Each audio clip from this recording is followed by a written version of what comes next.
Hello and welcome to our election special at Boom, US Elections Simplified. So our focus really is on asking and answering very simple questions based on the US election, the electoral process, what's been going on. And the focus really is on explanation. It's not so much on speculation. And we've been speaking the whole day with a roster of speakers.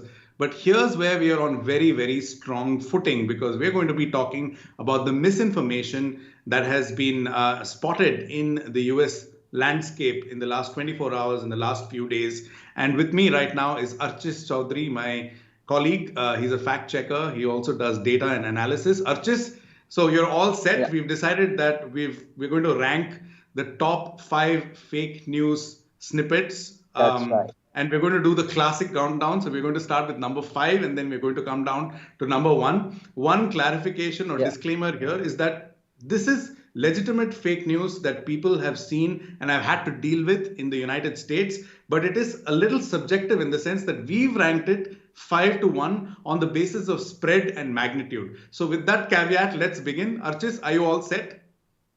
I'm set. Let's begin. All right. Number 5, I understand, is about the voting process or people casting multiple votes. That's right. I mean, the voting process has been under a lot of has been attacked by a lot of rumors, and this is one of them, that people are casting multiple votes with their ballot, and this is simply not true. It's not possible. If you do that, it'll be considered as an error, and your ballot will become it'll be discarded. It won't be considered for voting. So, I mean, every time a person gets these ballot package for mail-in voting, you have specific instructions you need to follow. You have a return ballot. You need to sign it in a specific way, fill it up in a specific way. If you make even the slightest error that goes off instructions, then, well, you've lost your ballot, basically. So you can't basically stuff different votes, multiple votes in the same ballot. So it's been debunked before, but it's quite viral still. Like throughout the day, people have been, in various states, have been pushing out such messages. And now is a good point, perhaps, to point out that there's a lot of uncertainty, and when there's uncertainty, there's a lot of fake news or misinformation. And the uncertainty is, of course, because we haven't been able to decide a winner. And when I say we, I mean the media. Speaking in the third person, it's really the US media that calls the election. There is no National Election Commission in the United States. All right. Are you ready for number 4 in this countdown? Yes, number 4 it is. Okay. So we understand number 4 is about someone very, very rich controlling everything. Yeah, I mean, as usual, you have these kind of allegations. So you have George Soros controlling the voting machine. Again, voting machines. Every time you have machines involved, you're going to have questions. Like in India, you have EVM fraud every single time you have elections.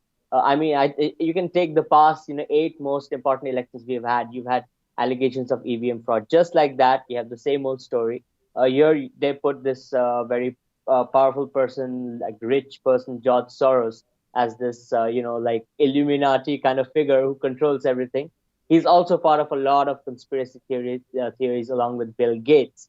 So, it's again, very usual to see his name popping up in a fake news. Right. Number 3, Archis, I understand, I wonder, in the Indian context, we use words like booth capturing and, rigging of elections. These are terms we are very familiar with. But what's the fake news in the US? We understand there's something like it or something similar to it that we've chosen for number 3. Yeah, so we have rumors about ballots being discarded, and specifically around Trump ballots being discarded. People who are voting for Trump, apparently, these votes are not being counted. And in order to spread these rumors, there are multiple posts carrying pictures of these ballot envelopes being kind of thrown around. And these are actually envelopes of discarded ballots from 2018 midterm elections, which have been officially discarded after the results have been counted already. So they are using all these old pictures to, kind of rouse up this fear that, your votes haven't been counted if you're voting for Trump, just to like set the stage for any possible scenario where you create confusion in people's mind. And, Trump said he's going to go to court. So what are people going to do? To give these kind of uncertainty, this message has been quite viral. Yes, and it's the classic technique, isn't it? Take a little sliver of the truth, completely decontextualize contextualize it, and then throw in a lot of falseness, and yeah, it becomes a viral rumor. Okay, we are now heading to number 2. And I understand this is all about someone retracting their call on the elections. And before you say anything more, Archis, let's just remind our viewers that it's the media that calls the elections in the United States. So it's various media houses that look at leads, and then they say, okay, this state is very, very likely going to turn red, or it's very likely going to turn blue, even when all the the results are not in. So they call the election. So what is this that we've chosen for number 2, Archis? So you had a little surprise today when Fox News was being kind of an ally to the Trump cabinet and to Trump's office, kind of calling on Arizona quite early, much earlier than other channels, and they called it for Biden. And and Arizona voted for Trump previously, so it was kind of a big shocker of Arizona going to Trump, going to Biden, and basically Fox News calling it so early. And there was a pushback from the Trump camp to Fox News after they made this call.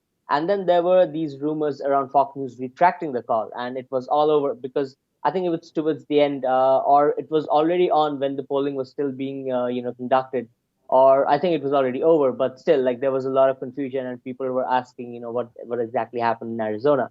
But the Fox News, they kind of defended their call and they stood by it. So there have been no retracting from their part. All right. Yeah, that was something to see. I mean, we've been looking at the results and the analysis, and that was really something to see. Time now for number 1. Archis, we understand it involves perhaps the most famous person in America.